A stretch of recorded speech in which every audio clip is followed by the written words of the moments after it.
How do we know when we've met the right partner? I assume that this means a romantic partner rather than a business partner.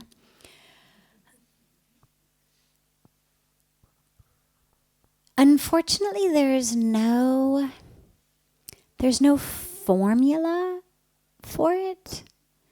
There isn't some equation that I can give you and say, well, you plug in height is X and weight is Y, and if Z is more than 10, then it's the right partner. If Z is less than 10, it's the wrong partner. There's no equation like that. And the truth really is that what's most important in that relationship is us being the right partner. Because one of the things we speak about in here so frequently is the impact of who we are and how we are on the world around us. And that doesn't mean that there can't be really wrong situations, and no matter how right you are, the situation is just wrong. Someone who's abusive, physically, emotionally, mentally. Someone who clearly would rather, use drugs or be an alcoholic than be in a relationship. There's certainly examples of relationships that we could say, here's how we know it's not the right partner. But barring those sorts of situations where someone just cannot be a partner, what's most important really is that we commit to each other and to ourselves that the relationship is going to be either part of our path or that it's going to be our path. Either way. In an ideal world, the relationship can even be your path. Also, in an ideal world, you could have a path separate from the relationship, but the relationship would support the path. So in some cases, what you find is that the partner is also very, very spiritual. And literally in that marriage is able to be your spiritual path. In other cases, what you may find is that the partner either isn't very spiritual or isn't spiritual exactly in the way you're spiritual, and so it's not going to quite work like that. But nonetheless, you're able to support and to create space for each other's path so that you're able to walk on your path and have the love and support of this person. I think in a relationship, really, what is the most important and how I would judge is if that partner is able to hold space, hold a safe, nurturing, ever expandable container for who you are, such that however you grow, however you change during the course of a relationship, that partner is able to expand. They may not necessarily also grow the same way that you are, but they're able nonetheless to have a space such that your growth, your expansion, your change does not threaten the other person, or that in order for the relationship to stay intact, you don't have to stay in a preset box. So it may be someone who isn't necessarily transforming or growing in the same way you are, but is so comfortable and grounded and connected themselves, so supportive of you, so unthreatened by your growth and expansion. I mean, it sounds crazy to even say that someone you'd be married to or in love with would be threatened by something that was so obviously good for you. And yet it happens. We see it a lot, sadly. You get together at a particular part of your life. One is growing, blossoming, expanding, wanting to keep growing and blossoming and expanding. And that's threatening for the other. And they may not say it explicitly, but nonetheless, the energetic message that gets given is, stay in this box or our relationship is over. Stay in this box or I withdraw my love and support.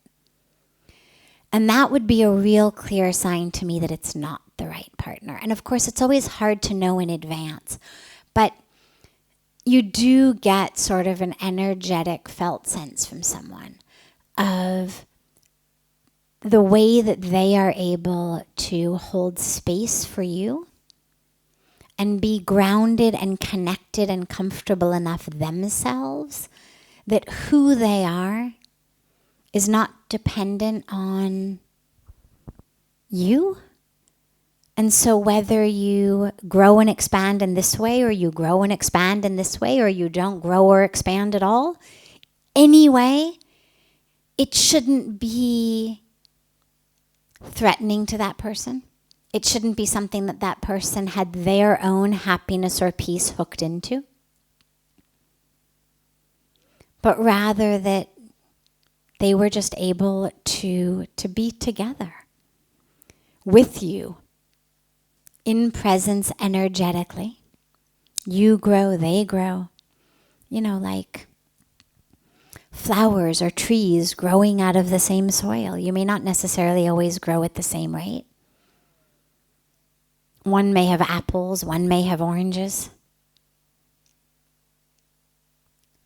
But underneath the ground, your roots are connected and able to get strength and nourishment and nourishing from each other. Even though where you're growing, how you're growing, what you're blossoming into may be different. But that deep, deep, deep connection in the soil is there.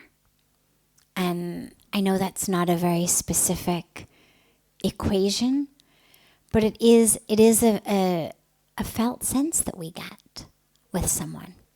And that would be for me the deepest thing to go by. That if someone has a lot attached in how I behave, who I am, how I'm going to grow, what I'm going to do, that might worry me a little bit, because then you've really got to dance according to that person's tune, even if they say it's all for your good. There's just not enough space then for you to really become whoever, whenever, however you are.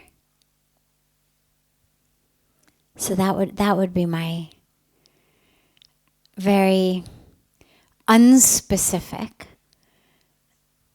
answer to it. Because yeah, I mean, of course, there's no cookie cutter to this. One way to know that it's not the right situation, may still be the right person, but just not the right situation, is when you've got a hole inside and that person is filling your hole inside.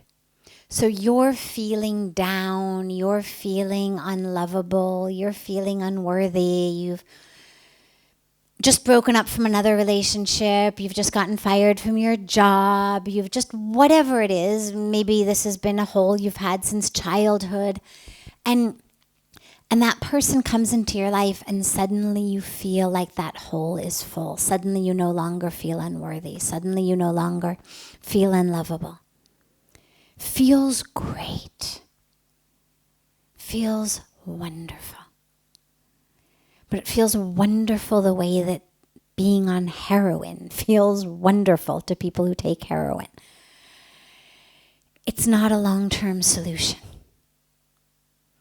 It's plugging up a hole artificially. And the problem with it is, well, if it's heroin, you have to keep taking it.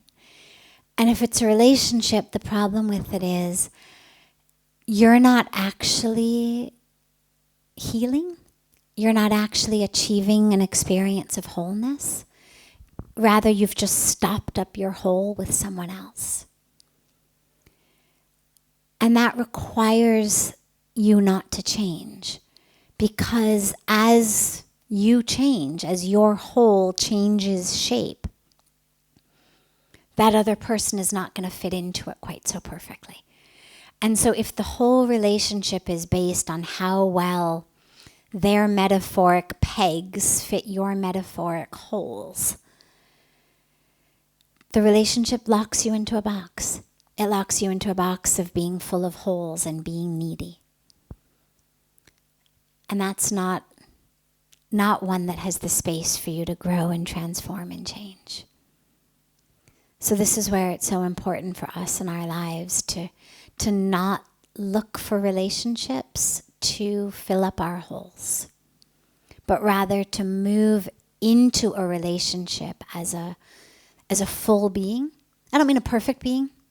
If you wait till you're perfect, it'll never happen, I guarantee you. But at least a full being. Fully imperfect, divine and perfect at the core, but imperfect in my experience of my perfection, imperfect in how I relate to my perfection, imperfect in how aware I am of my perfection. So a fully imperfect being moving into a relationship with another fully imperfect being. But being committed, as I was saying before, to keep the roots connected while we nourish ourselves in that soil and grow.